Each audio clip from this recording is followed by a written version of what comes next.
President Biden is in Mexico City this morning for a summit with the leaders of Canada and Mexico. The big issue is the immigration crisis. And yesterday, Mr. Biden made his first stop at the U.S. Mexico border since taking office.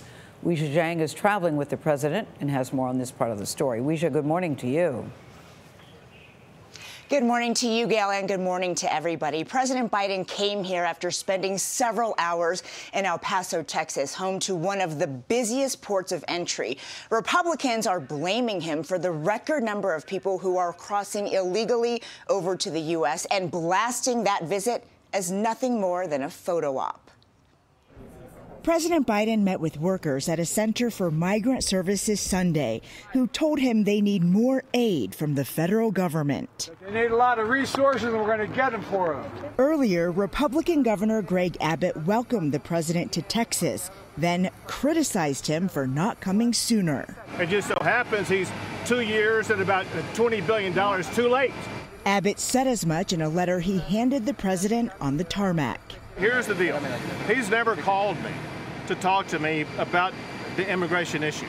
Now I've provided him a letter that provides tangible, concrete solutions that will stop illegal immigration. Also in the letter, Abbott blamed Mr. Biden. This chaos is the direct result of your failure to enforce the immigration laws that Congress enacted. Last week, President Biden announced new restrictions on migrants seeking asylum amid growing pressure from both Republicans and Democrats. The new policies expand the Trump-era COVID ban known as Title 42, although the administration will also offer more legal pathways for migrants from Haiti, Nicaragua, and Cuba. People are not processed, so they just here, and they don't know what the options are, or they don't have any options.